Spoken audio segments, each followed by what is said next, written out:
नमस्कार विद्यार्थी मित्रांनो, आपल्या यूट्यूब चॅनलवर तुमच्या सगळ्यांचं हार्दिक स्वागत आहे। थंबनेल तुम्ही सगळ्यांनी बघितलेला आहे आणि येणारी कंबाईन 2026 ची पूर्व परीक्षा आणि आयोगाचा बदललेला पॅटर्न जो आहे तर तो आपल्याला कशा पद्धतीने टॅकल करता येईल आणि कशा पद्धतीने आपल्याला पुढची जी पूर्व परीक्षा आहे यासाठी कंप्लीट रेडी राहायचं आहे, तर याच्याबद्दलचा हा व्हिडिओ आहे। पूर्व परीक्षा 2025 आत्ताच झालेली आहे आणि बरोबर 6 महिन्याने म्हणजे 14 जूनला आपली ही पुढची परीक्षा जी आहे कंबाईन पूर्व परीक्षा तर ती असणार आहे।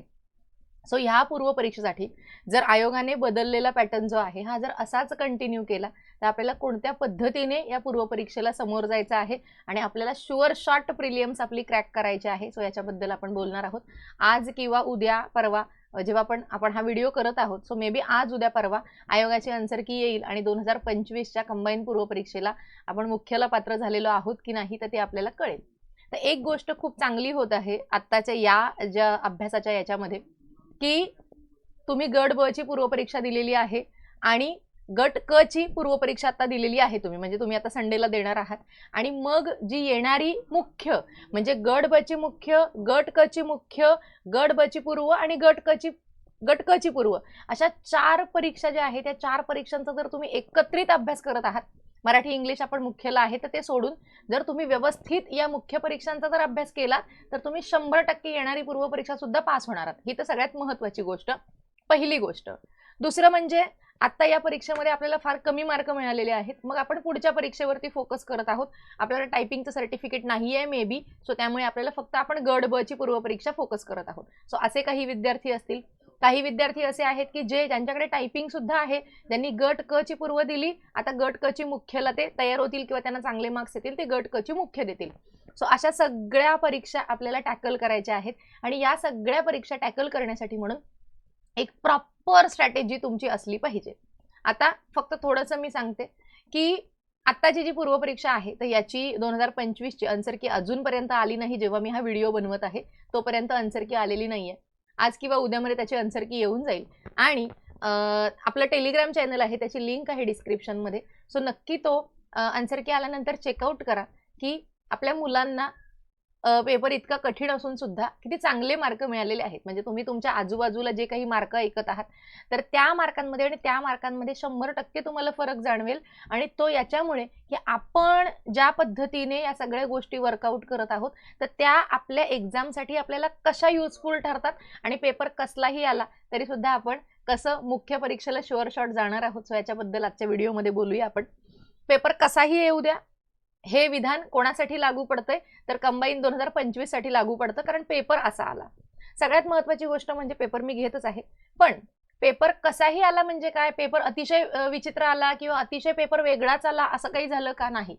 पेपरला आपली जी काही आधीची जी मानसिकता असते, आपली जी आधीची पूर्वतयारी असते परीक्षेला जाण्याची, जी काही मेंटॅलिटी असते आपली, तर ती या वेळेस थोडी डिस्टर्ब झालेली होती। त्यामुळे थोडासा पेपर आपल्याला अजून कठीण वाटला, म्हणजे जेवढा कठीण होता त्यापेक्षा तो जास्त कठीण वाटला, कारण आपण कोणीच त्या मेंटॅलिटीमध्ये नव्हतो की मला आता उद्या जाऊन पेपर द्यायचा आहे।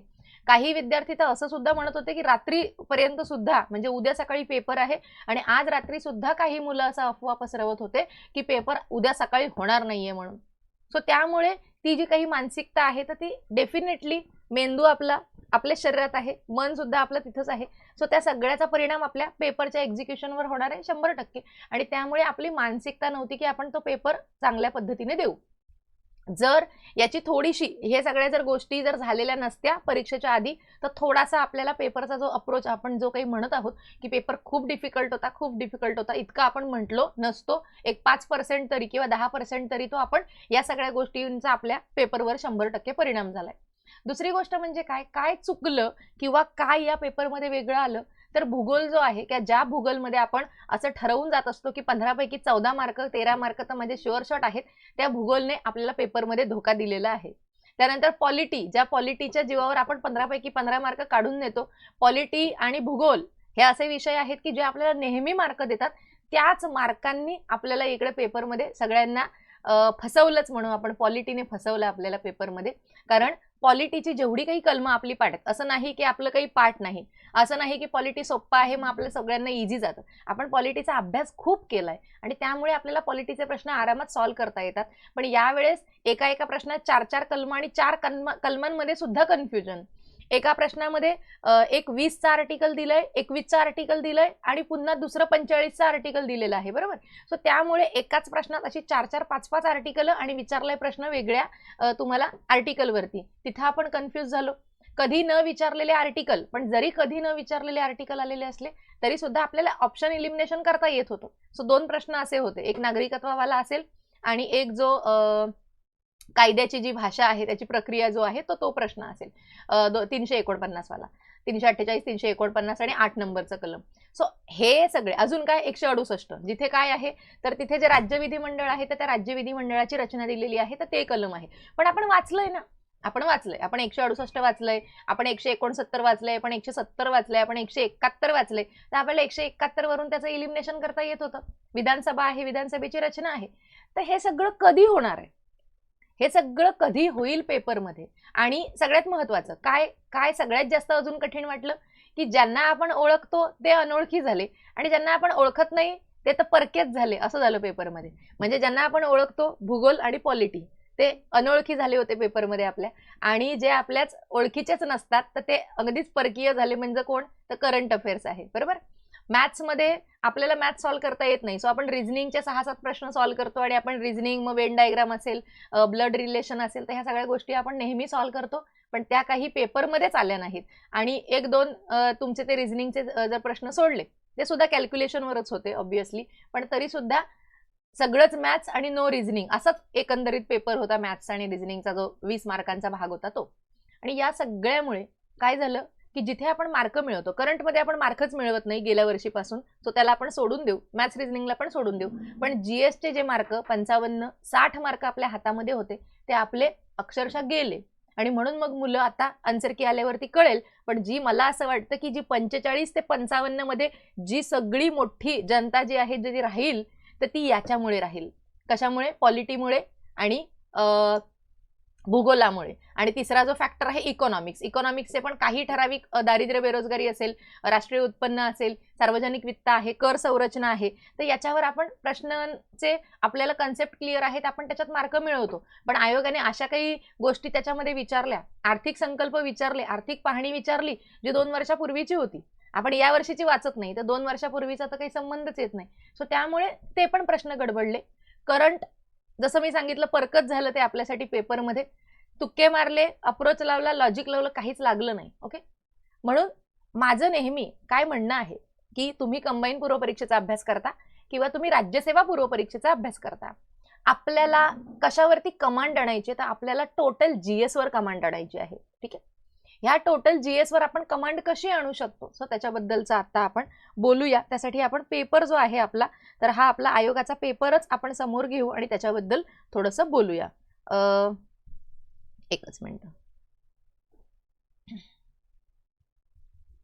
पेपर ओपन करू आणि मग पेपर बद्दल बोलू. हा आपला 4 जानेवारीचा पेपर, जो की 4 वेळा पुढे गेला आणि तो फायनली झाला. पण झाला मात्र आपल्याला सगळ्यांनाच वाहून घेऊन गेला असा तो पेपर होता. ठीक आहे. आता याच्यातले किती असे प्रश्न आहेत आणि किती आपल्याला असे प्रश्न आहेत जे पीवायक्यूच्या आधारावरतीच सॉल्व्ह करता येऊ शकत होते. आता पीवायक्यूच्या आधारावर प्रश्न म्हणजे मुलांना असं वाटतं की मुलांचा असा एक संभ्रम निर्माण झालाय की पीवायक्यू ॲज इट इज तुम्हाला येणार आहे. नाही, पीवायक्यू जर ॲज इट इज आला तर मग 80 लागेल ना कट ऑफ आपला पेपरचा. जर ॲज इट इज आला तर पीवायक्यू कधी तुम्हाला ॲज इट इज नाही दिसणार. ॲज इट इज दिसतील एक 6-7 पीवायक्यू प्रत्येक पेपरमध्ये 5 ते 6 ते 7 पीवायक्यू आहेत जे ॲज इट इज तुम्हाला दिसणार, जे पण या पेपरमध्ये सुद्धा आहेत, मी तुम्हाला दाखवते. पण मग ते असेच येतील का, नाही. तर तो जो 1 लाईनर असेल त्याचे 4 लाईनमध्ये त्याचं विधान बनवलेले असतील. तो समजा ऑप्शनमध्ये असेल तर त्या ऑप्शनचा प्रश्न फ्रेम झाला असेल किंवा प्रश्नाचा ऑप्शन फ्रेम झाला असेल आणि ऑप्शन मधला एखादा घटक उचलून त्याच्यावर आयोगाने प्रश्न फ्रेम केलेला असू शकतो.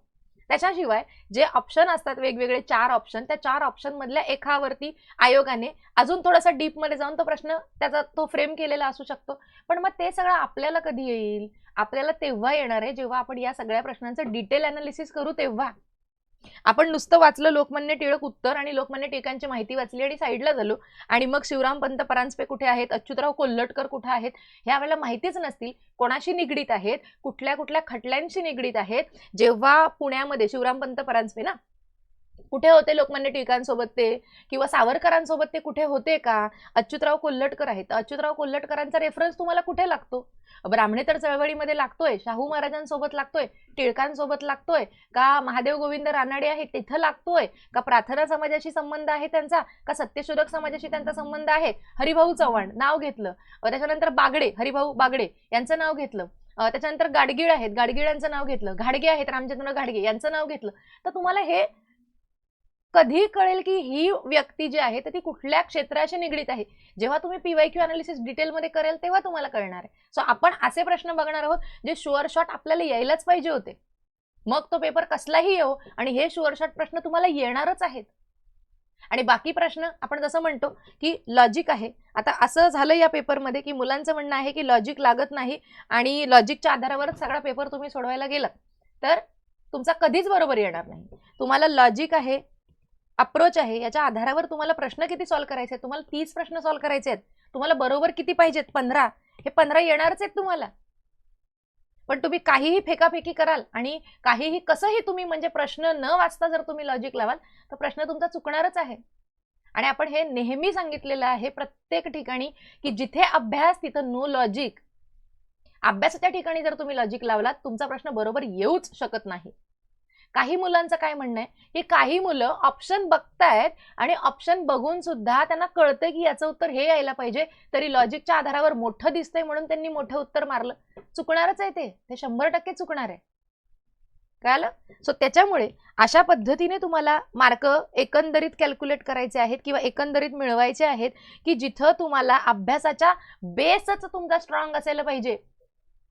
आणि त्यासाठी तुम्ही काय करायला पाहिजे, त्यासाठी तुम्हाला करायचं आहे एकच गोष्ट आणि ती म्हणजे आहे पीवायक्यू अनालिसिस. काय करायचं आहे तुम्हाला एकच गोष्ट, ती म्हणजे पीवायक्यू अनालिसिस. आता हे जे पीवायक्यू अनालिसिस आहे तर ते कुठल्या कुठल्या आणि कोणकोणत्या गोष्टींचं तुम्हाला करायचं आहे, तर हे पीवायक्यू अनालिसिस जेव्हा तुम्ही करणार आहात तेव्हा तुम्हाला या पीवायक्यू अनालिसिसमध्ये करायचं काय आहे, तर आपण मागच्या वेळेस एक व्हिडिओ घेतलेला होता यूट्यूबला, जर तुम्हाला माहिती असेल आठवत असेल तर तो बघून घ्या की कशा पद्धतीने पीवायक्यू अनालिसिस आणि प्रश्न रिपीट होतात, तर हे काय त्याला प्रूफ काय आहे. तर मी त्याच्यात दाखवलेलं होतं की कुठला प्रश्न कंबाईन पूर्व परीक्षेचा प्रश्न कुठल्या कुठल्या परीक्षांना आलेला आहे, मग तो राज्यसेवेच्या पूर्वला आलेला आहे, तो राज्यसेवेच्या मुख्यला आलेला आहे, मग आपण तितक्या सगळ्या प्रश्नांचे अनालिसिस करायला पाहिजे. होय, 100% करायला पाहिजे. यासाठी म्हणून आपण याच्या आधी आपल्या ॲपवर कसं होतं की राज्यसेवा पूर्व परीक्षेचं अनालिसिस आपण वेगळं केलेलं होतं आणि कंबाईनचं अनालिसिस आपण वेगळं केलेलं होतं. पण अशा जे काही आता सगळे हे जे काही सगळं एकत्र झालेलं आहे आणि राज्यसेवा मुख्य वेगळी झाली, सो त्याच्यामुळे आपण या सगळ्या आयोगाच्या ट्रेंडवरून आयोगाच्या या सगळ्या बदलत्या पॅटर्ननुसार आपण या दोन्ही बॅचेस मर्ज केल्यात. म्हणजे काय केलंय, तर कंबाईन गट ब पूर्व परीक्षा, गट ब मुख्य परीक्षा, गट क पूर्व परीक्षा, गट क मुख्य परीक्षा आणि राज्यसेवा पूर्व परीक्षा, राज्यसेवा मुख्य परीक्षा 2020, 2021, 2022 आणि 23 या सगळ्या प्रश्नपत्रिकांचं डिटेल अनालिसिस, डिटेल ज्याच्यामध्ये तुम्हाला जवळजवळ 55+, मला वाटते 60च्या वर असतील, पण 55+ प्रश्नपत्रिकांचं आयोगाच्या प्रश्नपत्रिकांचं आपण डिटेल अनालिसिस केलेलं आहे, जी की बॅच तुम्हाला इथे याच्यावरती दिसत आहे, जे आपल्या ॲपवरती आपण 12 तारखेला लॉन्च करत आहोत, कारण 11 तारखेला आपली गट क ची पूर्व परीक्षा असेल आणि त्याच्यानंतर आपण ती लॉन्च करतोय यासाठी की तुम्ही पुढच्या वर्षातल्या येणाऱ्या, मी 5 परीक्षा सांगितल्या, राज्यसेवा पूर्व परीक्षा 2026, कंबाईन गट ब पूर्व परीक्षा 2026, कंबाईन गट ब मुख्य परीक्षा 2025, गट क पूर्व परीक्षा 2026, गट ब मुख्य परीक्षा 2025 आणि कोणती 5 झाल्या. सो ह्या आणि राज्यसेवेची प्रिलियम्स या सगळ्या परीक्षांना एकच तुम्हाला मार्क मिळवून देणारी बॅच म्हणजे 360 degree combine PYQ analysis batch. Combine म्हणजे फक्त कंबाईन नाही, राज्यसेवेला पण आपण कंबाईन म्हणतो, तर हे डोक्यात असू द्या तुमच्या. आणि मी जेवढे पेपर आता सांगितले त्या सगळ्या प्रश्नपत्रिकांचं, सगळ्या प्रश्नांचं डिटेल अनालिसिस या बॅचमध्ये आपण घेतलेलं आहे. इतका अभ्यास म्हणजे हे जेव्हा तुम्ही कराल तेव्हा तुम्हाला ॲक्च्युअल सॅटिस्फॅक्शन मिळेल की तुम्ही किती अभ्यास केला. जर पुढच्या 2 ते 3 महिन्यात जर तुम्ही ही बॅच 2 वेळा जर तुम्हाला बघून झाली, तुम्हाला GSचा एकही शब्द वाचायला लागणार नाही, इतकी मी तुम्हाला गॅरंटी देते. कारण इतका जास्त अभ्यास तुम्ही याच्यात केलाय. आणि बाकी जे काही असेल तर ते लाईव्ह लेक्चर्समध्ये होणारच आहे. जी काही रिव्हिजन असेल तर ती लाईव्ह लेक्चरमध्ये होईल, ती सगळी तुमच्या या बॅचमध्ये तुम्हाला दिसणारच आहे. ओके, मग तुम्ही राज्यसेवेसाठी पूर्वपरीक्षेसाठी घ्या, कंबाईनच्या पूर्वपरीक्षेसाठी घ्या, कंबाईनच्या मुख्यसाठी घ्या, गट ब साठी घ्या, गट क साठी घ्या, कोणाहीसाठी घ्या, एकच बॅच 360 डिग्री PYQ अनालिसिस. आतापर्यंत तुम्ही या मार्केटमधल्या कुठलीही PYQ अनालिसिस बॅच केलेली असू द्या, तुम्हाला जेवढा अभ्यास तुम्ही याच्यात करणार तेवढा आजपर्यंत तुम्ही कुठेही केलेला नाही. याचा मी प्रूफ देण्यासाठी म्हणून सगळेजणच बोलतात, तसंच मी पण बोलतेय, फक्त मी त्याचा प्रूफ देण्यासाठी मी तुम्हाला मगाशीच असं सांगितलं की बाकीच्या कुठल्याही याचे कंबाईन 2025च्या पूर्वपरीक्षांचे मार्क आणि आपल्या ग्रुपमधल्या मुलांचे पूर्वपरीक्षांचे मार्क पॉसिबल झालं तर त्यांची आन्सर की सुद्धा आपण शेअर करू तिथं, की ज्यांना इतके चांगले मार्क मिळालेले आहेत, की जे विद्यार्थी सतत 1 वर्ष झालंय 2 वर्ष झालंय ह्याच गोष्टी करतायत आणि त्या सगळ्या गोष्टी त्यांच्या परफेक्ट होतात. PYQ अनालिसिस का करायचं मी राज्यसेवा पूर्वपरीक्षेच्या मागच्या लेक्चरमध्ये सांगितलेलं आहे युट्यूबच्या, की ते कशा पद्धतीने तुमची ॲक्युरेसी वाढत जाते, कशा पद्धतीने तुम्हाला प्रश्न टॅकल करायचं, जे जी काही प्रश्न आहेत हे आयत्या वेळी कसलाही प्रश्न आला तरी तो आपल्याला कसा टॅकल करता येतो. सो हे सगळं आपण तिथं घेतो. आपण नुसता अभ्यास शिकवत नाही तर सगळी टेक्निक शिकवतोय की पेपर सॉल्व्ह करायचा कसा आहे, तेही पेपर होईपर्यंत. ओके, सो इथं आपल्याला बघायचं आहे की किती प्रश्न PYQ होते आणि जेवढे मार्क आपल्याला शुअर शॉट मिळायलाच पाहिजे होते, जे की आता नाही मिळालेत. So it's okay, next time आपण मिळवू. ठीक आहे, सो इथं बॉम्ब खटला आहे आणि बॉम्ब खटल्यावरती देशद्रोहाचा खटला दाखल केला तर लोकमान्य टिळकांनी त्याच्या विरोधात लेख जो आहे तो लिहिलेला होता त्यांच्या केसरीमध्ये. त्याच्यानंतर प्रार्थना समाजाचा PYQ आहे. सो मी याला तर नाही गणत पण मी याला गणते, 1 आहे हा प्रश्न. त्यानंतर पुढचा शाहू महाराजांचा प्रश्न PYQ आहे, 2 झाले. त्यानंतर आयटक आहे, हा जरी वेगळा प्रश्न असला तरी आयटकचे जे काही अध्यक्ष आहेत आणि दुसरा प्रश्न सिंपल, हा आपला अप्रोचच्या याच्यावरती सॉल्व्ह करणारा मॅक्झिमम वर्सेस मिनिमम आपण केलं की आपल्याला त्या प्रश्नाचं उत्तरापर्यंत पोहोचता येतं. ठीक आहे, सिंपल आहे ते. त्याच्यानंतर एक जरी इलिमिनेशन केलं तरी हा तुमचा PYQ आहे. सो 3 झाले तुमचे PYQ. सरळ सकट PYQ. 4था PYQ आहे तुमचा, 5वा PYQ आहे तुमचा. आता मुलं म्हणतील की मॅडम हा PYQ नाहीये, पण काय तुम्ही 1858चा कायदा वाचला नाही, कधी प्रश्न सॉल्व्ह केला नाही, केलाय. 1909चा कायदा वाचला नाही, केलाय. 1919चा कायदा केला नाही, 1935चा कायदा केला नाही. हे सगळे मला वाटते 10-10 वेळा आलेले प्रश्न आहेत की ज्याचा हा प्रश्न चुकला त्यांनी नक्की विचार करायचा की आपण काय अभ्यास करतोय. हा 100% तुम्ही विचार करा.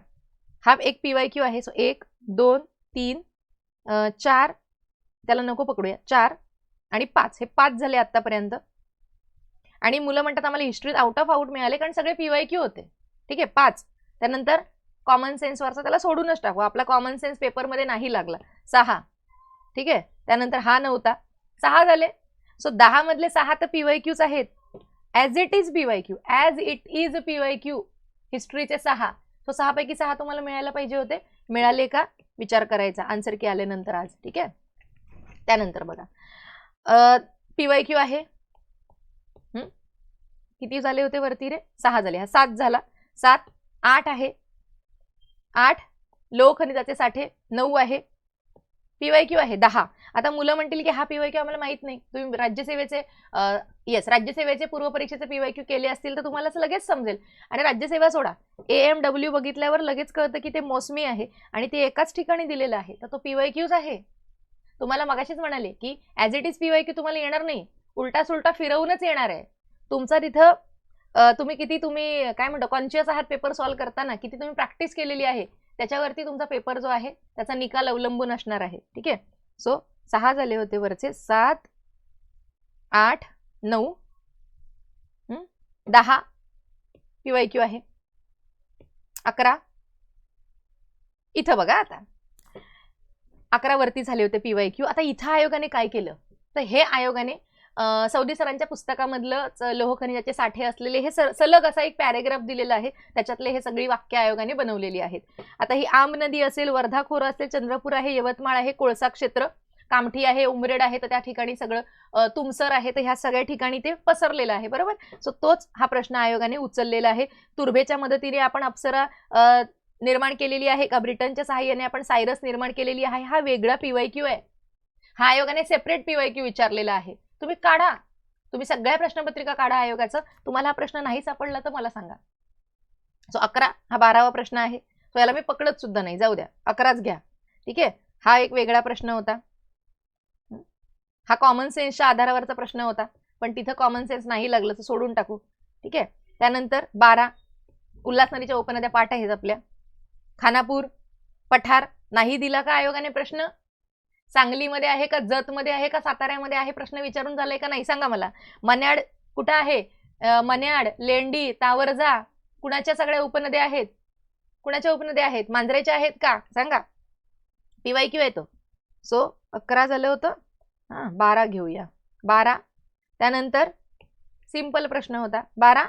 त्यानंतर सोडूनच त्यांना सगळ्यांना सोडते मी. 12, 13 आणि 14 हा प्रश्न मागच्या पेपरमध्ये आयोगाने विधानांमध्ये दिला. इथं त्यांनी आयोगाने वेगळा करून दिला. तिथं काय दिलं? इथे 1969 दिलं. मागच्या कंबाईन गट ब मध्ये आयोगाने काय दिलं होतं? काय दिलं सांगा. ग्रुप सी ची प्रिलिम्स आणि ग्रुप सी ची मेन्स घेतलंय आपण. PYQ अनालिसिस युट्यूबला सुद्धा घेतलेलं आहे. विधान चुकवलंय 1959 केलंय. तिथं 14 बँकांचं राष्ट्रीयकरण असं दिलं. इथं 1969 करेक्ट दिलं.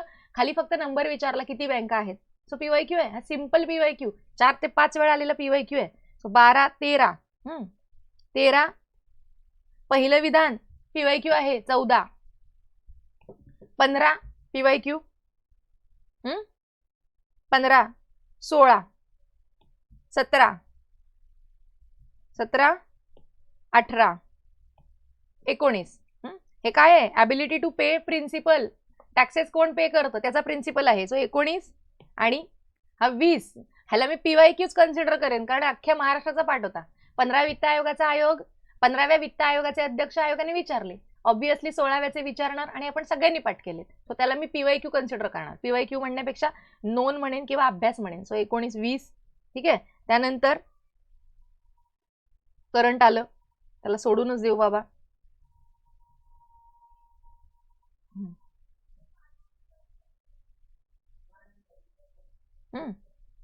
G फॉर जबाबदाऱ्या, I फॉर वित्त आयोग, Y फॉर वित्त आयोग, K फॉर काय? K फॉर निवडणूक, का फॉर K. D म्हणजे काय? D म्हणजे आरक्षण आहे बरोबर. F म्हणजे काय? F म्हणजे अपात्रता आहे. झाला हा प्रश्न. हा हे 1 नंबर आणि हे 1 नंबर पाठ आहे. 2 विधानं तर पाठायचं आहेत आपली. सो हा PYQ आहे. हा करंट मध्ये गेलाय म्हणून त्याला PYQ नाही म्हणत आहे आपण. बाकी पहिलं मधलं विधान तर काय आहे? PYQ आहे. मूलभूत कर्तव्य नाही PYQ. सर्वाधिक काळ मुख्यमंत्री म्हणून कोण राहिलेला आहे? हा PYQ आहे. काढा काढा तुम्ही तुमचं हे PYQ काढा मुख्यमंत्री चॅप्टरचे आणि बघा त्याच्यामध्ये वसंतराव नाईक आहे का नाहीये. आहे, आलेलं आहे ते. आणि सर्वात कमी वयाचे मुख्यमंत्री म्हणून झालेले शरद पवार आलेलं आहे PYQ. 349 नसेल, पण जर 349 नसला तरी हिंदी भाषेसाठी 351 आहे आणि प्राथमिक स्तरावर 351A आहे. हे तर आपल्याला माहिती आहे ना. मग कोणी ही उत्तरं केली? कुठे आपण झालंय? कुठे कन्फ्युजन? 1 आणि 2 मध्ये 349 विचारून झालाय. काढा तुम्ही PYQ. जोड्या लावामध्ये आयोगाने सर्वोच्च न्यायालयाच्या जोड्या लावांच्या कलमांमध्ये 336 असेल, 337 आहे, 338 आहे. ही जी सर्वोच्च न्यायालयाची कलम आहेत 348 आहे, 349 आहे. काढा ती कलम आणि तिथं बघा हा PYQ आहे. 8 नंबर जरी PYQ नसला तरी सुद्धा संसद कायद्याद्वारे नागरिकांच्या अधिकारांचं नियमन करेल. हे आर्टिकल 11 आहे. हे कुठे नाही लिहिलं. कुठला PYQ? हा PYQ आलाय की नाही हे तुम्ही स्वतः शोधा. आणि 5 म्हणजे पाकिस्तानातून गेलेले का पाकिस्तानातून आलेले, आणि 6 म्हणजे भारतातून पाकिस्तानात गेलेले, पाकिस्तानातून आलेले. ही 5 आणि 6 नंबरची 2 कलम आहेत. सो तुम्हाला इथनं त्याला उडवायचं होतं ते पहिल्या नंबरच्या कलमाला, आणि हे जे स्थलांतरित झालेले म्हणजे 1 आणि 3 ला तुम्हाला उडवायचं होतं, कारण ते 5 आणि 6 मध्ये आहेत. हे वाचलंय आपण. काढा PYQ आणि बघा त्याच्यामध्ये प्रश्न आहे की नाहीये. उपराष्ट्रपती कोणाला माहिती नाहीये सांगा. पंतप्रधानांची भूमिका ठीक आहे, आपण तिथं कन्फ्युज झालो, सोडून टाकू. पण हा PYQ आहे की नाही हे बघा. जहाजाचा कॅप्टन त्याला म्हटलेला आहे. म्हटलंय का? बघा कोण म्हटलंय जहाजाचा कॅप्टन. हा PYQ आहे, पण आता रिसेंट मध्ये नाही आलाय, मागे आलेला आहे. मला वाटतं ASOच्या मेन्सला येऊन गेलेला आहे. 358, 355, 354, 163 याच्यातलं कुठला PYQ नाहीये मला फक्त सांगा की याच्यातलं कुठलं कलम आहे जे विचारलं नाही आयोगाने आजपर्यंत. सगळी कलम आयोगाने विचारून झालेली आहेत. जे मगाशी मी तुम्हाला वरती सांगितलं, के फॉर निवडणुका, डी फॉर आरक्षण आहे, ए फॉर रचना आहे. मागच्या याच्यात विचारलं होतं की ग्रामसभेची रचना कशात दिली, ए बी सी डी होतं त्याच्यामध्ये. आणि एफ फॉर काय, अपात्रता, PYQ आहे. 20 PYQ आहे. पण आयोगाने केलं काय, इथं दिलं 21, इथं दिलं 20 आणि इथं दिलं 45. तो सगळंच कन्फ्युजन. 168 मध्ये काय नाही म्हटलंय, हे 171 मध्ये आहे, PYQ आहे. 169 मध्ये काय करतो आपण, विधानसभा निर्माण करायची, नष्ट करायची. 170 मध्ये काय, विधानसभेची रचना दिलेली आहे, बरोबर का, विधानसभा दिलेली आहे. आणि 171 मध्ये काय दिली, विधानसभेची रचना. काढा कलम. PYQ आहे. एक्स किरण हा PYQ आहे. ज्याला माहिती नसेल आता लक्षात ठेवा का, एक्स किरण PYQ आहे. अल्फा बीटा गॅमा, गॅमा काय आहेत, विद्युत प्रभार रहित आहेत. Alpha positive, gamma beta negative. प्रश्न आलाय, PYQ आहे. हा शोधा तुम्ही PYQ कुठं आलाय तो. हा PYQ आहे. आपल्या सगळ्या टेस्ट सिरीज मध्ये हे प्रश्न आपण घेतलेले होते, पण ते सगळं जाऊ द्या. हा एक अप्रोच आणि लॉजिकच्या बेसवर सुटणारा असा प्रश्न होता, कारण त्याची व्याख्याच एवढी मोठी दिलेली होती आयोगाने की सरळ सरळ तो आपल्याला सुटणारच होता प्रश्न. हा PYQ आहे का नाही सांगा मला, हा PYQ आहे का नाही मला सांगा. आणि हा सिंपल प्रश्न तुम्हाला तिथं कसा नाही सुटला, अणुवस्तुमान सर्वाधिक जास्त किंवा आपला जो C6 आहे कार्बन, त्याचा अणुवस्तुमानांक 12 आहे. त्यानंतर C613 आहे जे की त्याचा आयसोटोप आहे. आणि C614 आहे की ज्याचा वापर आपण ते कशासाठी करतो, वयमान मोजण्यासाठी करतो. C6 आणि 14चं. मग आपल्या शरीरात असलेला कोण आहे, C612 जो की मुबलक प्रमाणात आहे. डेंटॅलियमला जाऊ द्या, सोडून द्या, तुम्हाला नसला सुचला तिथे डेंटॅलियम तर. पण मागच्या वेळेस विचारलेलं आयोगाने मोलुस्का, त्या मोलुस्काचं एक्सप्लेनेशन केलं असतं, PYQ अनालिसिस केलं असतं, तर एक तरी कमीत कमी डेंटॅलियम मोलुस्का किंवा इकायनोडर्माटा तरी मारला असेल तुम्ही. इथं अप्रोच फेल, कारण उत्तर काय आहे त्याचं, बार्बेल आहे. इथे जर तुम्ही ॲग्नाथा केला असेल, पेट्रोमायझॉन मागच्या परीक्षेमधला पेट्रोमायझॉनचं जर तुम्ही अनालिसिस केलेलं असेल तर तुमचा हा ॲग्नाथा आहे हे चुकणारच नाही. हा PYQ आहे मागचाच, आत्ताचाच. ग्रुप Cचा 2024चा प्रिलियमचा पेपर काढा आणि त्याच्या मुख्यचा पेपर काढा आणि बघा त्याच्यात पेट्रोमायझॉन दिलेला आहे का नाहीये. हा लॉरीस हा मासा आहे, हा क्वांट्रिकथाईस मध्ये आहे का ऑस्टिकथाईस मध्ये आहे, आयोगाने प्रश्न विचारून झालाय त्याच्यावरती. हा काळा उंदीर नाही विचारला मात्र, हा स्कॉलिओडॉन आहे, हा विचारून झालेला आहे, डॉगफिश आयोगाचा विचारून झालेला आहे. हा तर PYQ आहे. लोक म्हणतील मग नंतर की हे आमच्यातून आलं, आमच्यातून नाही, हे आयोगाच्या पेपरमधनं येत असतं. पुढे हा PYQ झाला. हे नाही का आयोगाने आपल्याला सांगितलं की याचा अभ्यास करा, की मूलद्रव्यांचं वनस्पती आणि वनस्पतींचे मूलद्रव्य मॅक्रो किती आणि मायक्रो किती आणि त्याच्यातल्या कशानुसार काय परिणाम होतो, याच्यामधला विल्टिंग आणि क्लोरोसिस आयोगाचा दोन्ही विचारून झालेत. विल्टिंग पण विचारून झाला, पानं त्याची ती अशी दुमडतात ती, आणि क्लोरोसिस पण विचारून झाला मागच्या याच्यामध्ये. वेन क्लोरोसिस, राज्य सेवा पूर्व परीक्षा 2024चा प्रिलियमचा पेपर काढा, त्यात आयोगाने क्लोरोसिस विचारलंय का बघा तुम्हाला. त्याच्यावरनं सिंपल आपण उत्तरापर्यंत पोहोचू शकत होतो, हा वेगळा होता, जाऊ द्या. हा तर PYQ आहे आणि हा पण PYQच आहे. विल्यम हार्वे, रक्ताभिसरणाचा शोध लावलाय त्यांनी, बरोबर. उत्तर काय, कार्ल लँडस्टेनर, PYQ आहे तो. मधुमेहाला सोडून टाका बस. सांगा आता बघा, 1 2 3 4 5 6 7 8 9 10 11 12 13 14 15 16 17 18 19 20 21 22 23 24 25, तो तर सोडूनच दिला तरी पण मी 25 करंटला सोडूया, 25 26 तो नाही पकडत मी, जाऊ दे. 26 27 28 29 30 31 तो पण सोडून टाकते, चला 30 31 32 33 34 35 36 37, तिथं कन्फ्युजिंग आहे म्हणून त्याला सोडून टाकलं. 38 39 39 आणि 6 किती झाले,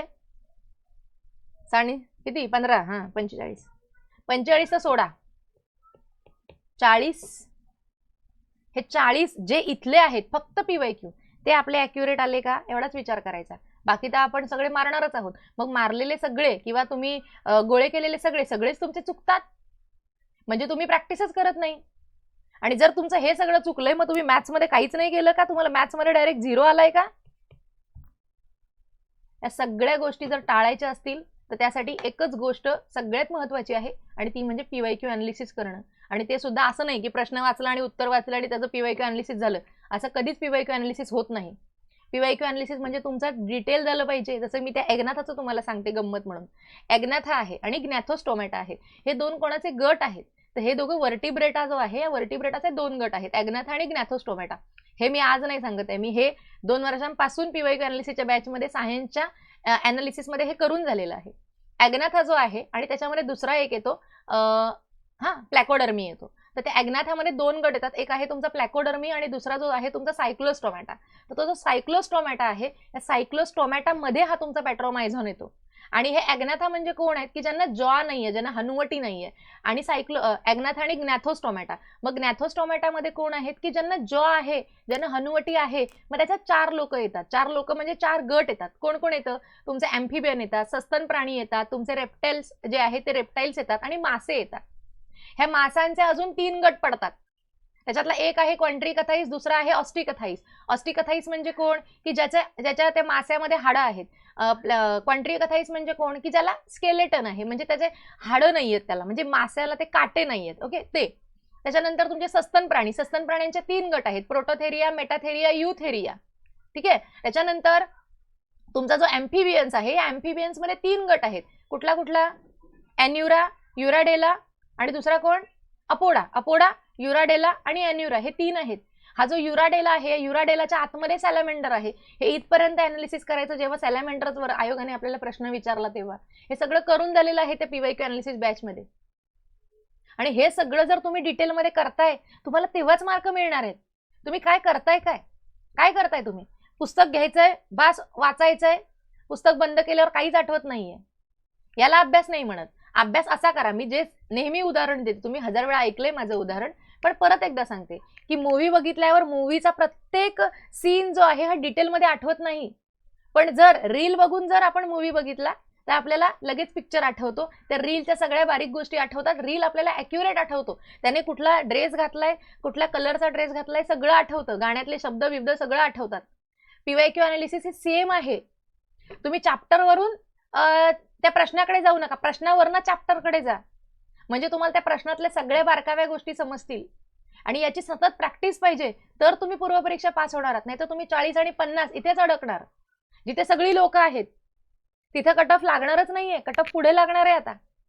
आणि मुलांना मार्क मिळतायत, कितीही तुम्ही म्हणा की, आणि तुम्ही कितीही स्वतःचं सांत्वन करा की नाही पेपरच कठीण होता म्हणून मी नापास झालो. नाही, पास होणारी मुलं आहेत ना, मग त्याच्यात तुम्ही का नाही हा विचार करा तुम्ही. ठीक आहे. सो इथेच आपण थांबूया. जी मगाशी मी PYQ अनालिसिसची बॅच सांगितली तिच्याबद्दलची माहिती डिस्क्रिप्शनमध्ये दिलेली आहे, तर ती नक्की चेकआउट करा.